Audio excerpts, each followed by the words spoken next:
రాజుగారు Hi. రాజుగారు Vijay, Vijay, Vijay. రాజుగారు Yeah. లైటర్ Yeah, నోట్లో yeah, ఒక్క nice, విషయం nice. So Vijay, will take next question okay. Tarun. రాజుగారు లైటర్ నోట్లో ఒక కాంప్లిమెంటో కంప్లైంట్ ఏదో అనుకోండి. మొన్న ఆశిష్ ప్రెస్ మీట్ జరిగింది. అక్కడ మా వాళ్ళు అందరూ అన్నారు బొమ్మరిల్లు డాడీ లాగా ఆశిష్ని మాట్లాడినవ్వకుండా మీరే మాట్లాడేస్తున్నారు.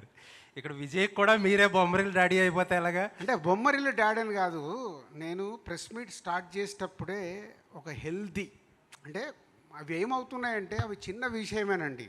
చిన్నది ఏదో మాట్లాడుతున్నప్పుడు ఒక్క రాంగు పదము దొర్లినా ఇదంతా పక్కకి వెళ్ళిపోయి ఆ 1%. మా సినిమాలో బ్యూటిఫుల్ డైలాగ్ ఉంది, బామ్మ చెప్పే డైలాగ్, 99 మంచి పనులు చేసినవి మర్చిపోతారమ్మా, ఒక్కటి తప్పు చేస్తే వాడికి ప్రాబ్లం వస్తుంది అని. ఈజ్ క్యారెక్టర్ 99 అమ్మాయితోనే చెప్తుంది. 99 మంచి పనులు చేసి గుర్తుపెట్టరు, ఒక్క చిన్న తప్పు బట్ అదే పట్టేసుకొని ఎమోషన్ అవుతాము, అన్నీ అవుతాము. సో మన లైఫ్ కూడా అంతే, మేము 99 మంచి ఇచ్చినా గుర్తుపెట్టుకోరు, దీంట్లోకి వెళ్ళి ఒక్క రాంగ్ వర్డ్ వెళ్తే ఆహా ఇప్పుడు అదే పైకి వెళ్ళిపోయి, ఈరోజు సొసైటీ అలా ఉంది, అదే పైకి వెళ్ళిపోయి దాన్నే హెడ్లైన్స్ మీరు పెట్టే మీ ద్వారా వెళ్ళేది ఏది ఉన్నా అదే హెడ్లైన్ అవుతుంది, దాని మీద వెళ్తుంది. అరే 99% గంటన్నర మాట్లాడింది ఏముండదు, ఆ 1 మినిట్లో అది భయం నాకు. సో నేను ఎందుకంటే మాకు మాట్లాడేటప్పుడు తెలియదు, ఫ్లోలో వెళ్ళిపోద్ది, దాన్ని జాగ్రత్త పడడం కోసం నేను ట్రై చేస్తున్నాను తప్పితే నేను బొమ్మరిల్లి ఫాదర్ లాగా వింటే వాళ్ళు వింటారా? ఇప్పుడు వాళ్ళు గ్రో అవుతున్న వాళ్ళు, గ్రో అయిన వాళ్ళు అసలు వినరు. ఓకే రాజు గారు, మీరు ఇందాక హెడ్లైన్స్ గురించి మాట్లాడారు.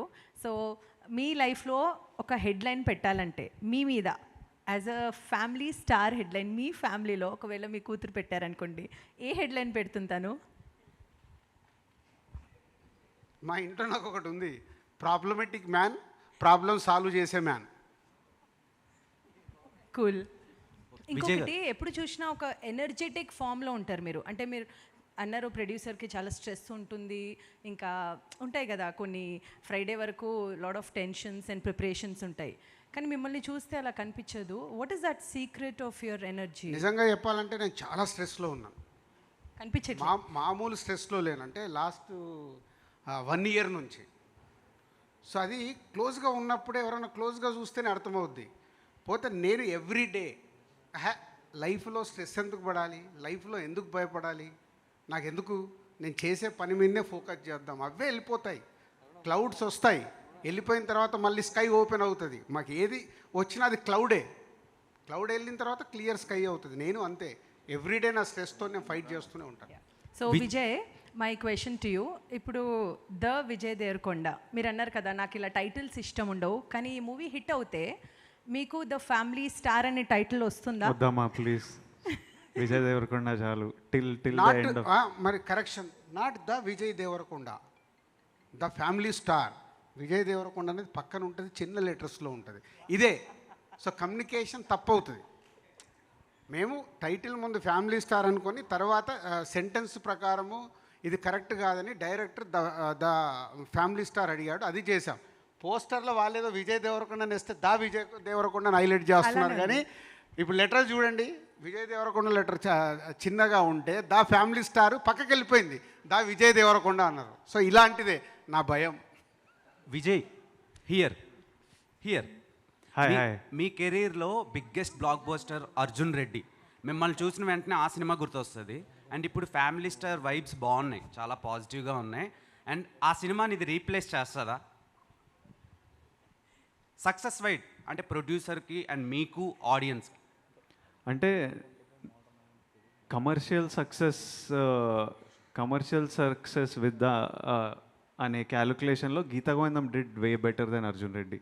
బట్ స్టిల్ మీకు అర్జున్ రెడ్డి గుర్తుండిపోయింది ఎందుకంటే ఆ క్యారెక్టర్ రైటింగ్ అంత iconic, how the character was presented, performed, written, directed by Sandeep, అంత ఐకానిక్ కాబట్టి అట్లా గుర్తుండిపోయింది. ఇప్పుడు ఈ రోజు వరకు మనము నాగార్జున గారి గురించి మాట్లాడుతుంటే ఇంకా శివాని కోట్ చేస్తుంటాం, ఎందుకంటే అది అంత ఐకానిక్. ఆ తర్వాత ఎన్ని సక్సెస్లు ఇచ్చినా, ఎంత పెద్ద సినిమాలు ఇచ్చినా కొన్ని అట్లా గుర్తుండిపోతాయి. అర్జున్ రెడ్డి అలాంటి క్యారెక్టర్.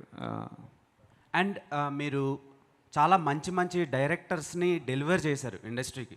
రాహుల్ సంకృత్యాన్, తరుణ్ భాస్కర్ గారు, సందీప్ రెడ్డి వంగ గారు, ఇలా చాలా మంచి డైరెక్టర్స్ని ఇచ్చిన మీరు రీసెంట్గా ఒక ఇంటర్వ్యూలో నేను కొత్త డైరెక్టర్స్తో చేయలేకపోవచ్చు అని ఒక చిన్న స్టేట్మెంట్ పాస్ చేశారు. సో ఇప్పుడు మీరు చేయకపోతే అలాంటి మంచి మంచి డైరెక్టర్స్ని మేము మిస్ అవుతాం కదా త్రూ విజయ్ దేవరకొండ. ఇప్పుడు కొత్త డైరెక్టర్లను కూడా నేను బ్లాక్ చేస్తే మరి కొత్త యాక్టర్లతో ఎవరు చేస్తారు? వాళ్ళకి ఉంచాలి కదా స్పేస్.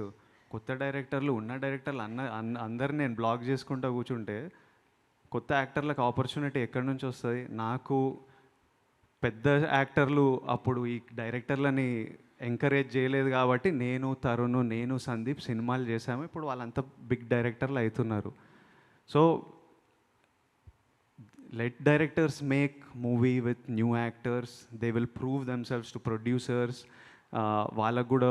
వాళ్ళకు కూడా ఎక్స్పీరియన్స్ వస్తుంది. అండ్ ఇమీడియట్లీ ఇంకా నేను ఆ ఇంటర్వ్యూలో ఏమన్నా అంటే వాళ్ళు సక్సెస్ హిట్ ఫిలిం తీయాలని లేదు, ఒక సినిమా తీస్తే I have more information to work with. ఇప్పుడు మనం ఓ స్క్రిప్ట్ ఓకే చేసినప్పుడు ఓ సినాప్సిస్ అడుగుతాం, నరేషన్ అడుగుతాం, కొంతమందిని స్టోరీ బోర్డ్ చేయమంటాం, మ్యూజిక్ వింటాం. ఇంత ఇన్ఫర్మేషన్ తీసుకొని డైరెక్టర్ సినిమాకి ఈ విజన్ ఇది అని అనుకొని లాక్ చేస్తాం. స్క్రిప్ట్ అడుగుతావు ఏందన్ను అంటే అంటే these are all information I need to understand if you can work together. So ఒక డెబ్యూటెంట్ డైరెక్టర్ ఒక సినిమా చేస్తే నాకు ఇంకా ఇన్ఫర్మేషన్ ఉంటుంది, ఈ డైరెక్టర్ ఎలాంటి విజువల్స్ చూస్తాడు, ఎలాంటి పోస్టర్స్ చూస్తుండు. Because the load of budgets on my movie are not small. ఇప్పుడు పెళ్లి చూపులు 60 lakhsలో తీసినాం. ఎట్లనో అట్లా ప్రమోట్ చేసి సినిమా బాగుంటే రికవర్ చేయొచ్చు. ఇప్పుడు బడ్జెట్స్ ఎంత హ్యూజ్ అయినాయంటే I have responsibility towards the buyers, to the producers. I have to, నేను ఒక సినిమా ఓకే చేసిన అంటే చాలామంది దాంట్లో దిగుతారు. So I have to make sure that my choice basics are right at least as much as possible with the information. ఆ రోజు నాకు ఉన్న ఇన్ఫర్మేషన్తో నేను తీసుకున్న డెసిషన్ మంచి డెసిషన్ ఏరా అని నాకు అనిపించాలి. దానికి ఎంత ఇన్ఫర్మేషన్ నా దగ్గర ఉంటే అంత better. So that is my reason for wanting film makers to have at least made ఒక్క సినిమా అన్న తీసిన వాళ్ళు ఉంటే irrespective of success or failure నాకు వాళ్ళ స్టైల్ వాళ్ళ టేస్ట్ అర్థమవుతుంది. Then it's easy, then script నచ్చితే చేసేయడమే. Mrunal, here. Question for you, ma'am.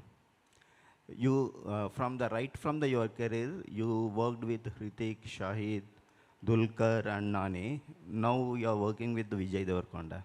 How toughest to crack the Vijay Devarkonda in the sets?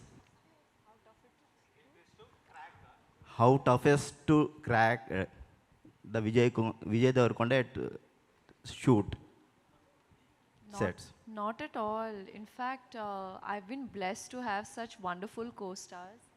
And I had met Vijay during Sita Ramam promotions.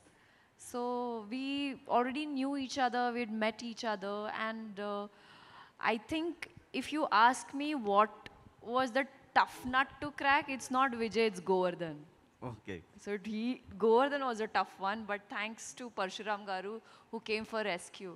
But having said that, it's just wonderful to have supportive co-actors around me, right from Hrithik, Shahid, Farhan, Nani Garu, you know, Vijay and Dulquer, because they would not just help me but elevate my performance, you know, those small nuances that they would add and help me with. Obviously, because language is a barrier for me, but how that biggest thought should not get lost in translation is, and I really hope and I pray that I get to work with wonderful co-stars, Vijay again one more time, and it's just that you will see that in the film, you know, through the scenes that we've performed, the chemistry and everything. Among your heroes, who is the best? This is a tough one. Okay. I think because I started, Sita Ramam was the toughest for me, and Ram Garu was always motivating, and he is the person I look up to because he works in multiple languages. He was my inspiration. So I think Dulquer will always be my friend, my first co-star, my Ram, and my mentor and my inspiration. Last question. Vijay Raghu క్వశ్చన్కి నేను కొంచెం extension అడుగుతున్నాను. లైగర్కి ముందు లైగర్ తర్వాత మీ యాటిట్యూడ్లో మిమ్మల్ని చూస్తే ఒక complete man లాగా కనిపిస్తున్నారు. సో అలా మారడానికి, ఆ చేంజ్ రావడానికి పరిస్థితులు కారణమా, లేకపోతే ఫ్యామిలీ స్టార్ క్యారెక్టర్ ఇంపాక్టా? నేను ముందు అట్లనే ఉన్నా, ఎప్పుడు అట్లనే ఉన్నా. జస్ట్ ఒకటి రిజల్ట్స్ డిక్లేర్ చేస్తలేను, ఓ 3 సినిమాల వరకు మూసుకొని కూర్చుంటా అని నేను నాకే శిక్ష పెట్టుకున్నా. ఎందుకంటే నాకు ఇప్పుడు కూడా ఆ రోజు వద్దులే చాలు ఆన్సర్ వచ్చేసింది కదా, నేను అట్లనే ఉన్నా. Last question